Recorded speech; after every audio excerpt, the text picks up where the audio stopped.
واو په کونړ ولایت کې د پاکستاني ځواکونو ټانک د تاسیساتو جوړولو پر مهال د غره له سره راغورځول سوی.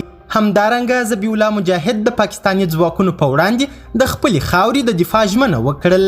دا چې یاد ټانک چا او ولې راغورځولی، څومره تلفات لري او ذبیح الله مجاهد نور څه ویلي، بشپړ حال را سره همدغه روانه ویډیو کې کتلی سئ. سلامونه قدرمنو لیدونکو، زموږ مشال پریس یوټیوب چینل ته ښه راغلاست. لکه څرنګه چې په دې وروستیو کې هره ورځ د افغان او پاکستاني ځواکونو ترمنځ پر سرحداتو شخړه رامنځته کیږي، دې ته ورته نن سهار د پاکستاني ځواکونو یو ټانک د تاسیساتو جوړولو په حال کې د جګ غره له سره راغورځېدلی دی. په کونړ ولایت کې د پاکستاني ځواکونو یو ټانک له غره راغورځېدلی دی.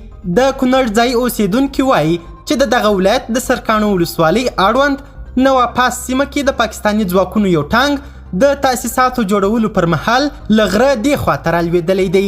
د سرکاڼو ولسوالۍ اوسیدونکی زبیر ساپی وایي چې پاکستاني ځواکونو نن پنجشنبه د لیندۍ درېیمه سهار وختي غوښتل چې د دې ولسوالۍ د نواپاس د غره لوړه سیمه کې پوستې او تاسیسات جوړ کړي چې ټانک یې له غره دې خوا راغورځېدلی دی.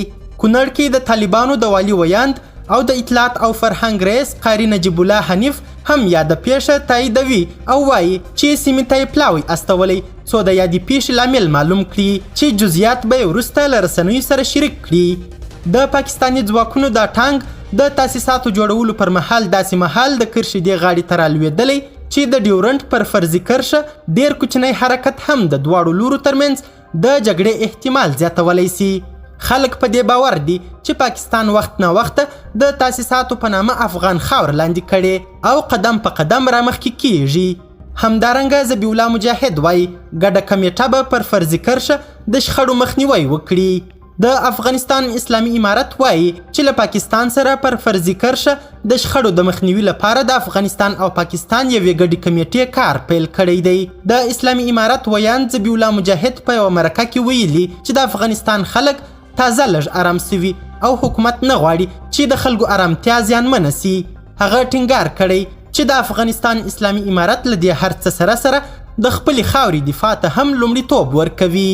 له همدې کبله له پاکستان سره یوه ګډه کمیټه جوړه سوې چې پر فرضي کرښې د شخړو مخنیوی وکړي.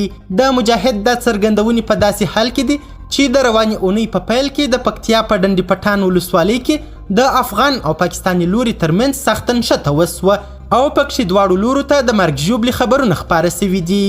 قدرمنو لیدونکو، نړۍ مننه چې ویډیو مو تر اخرې شیبو وکتل. د لا زیاتو او نورو لحظه پر لحظه خبري معلوماتو لپاره زموږ همدغه مشال پریس یوټیوب چینل سبسکرایب کړي. تر بیا او بلې ویډیو ښه وخت ښې چارې، د الله په امان.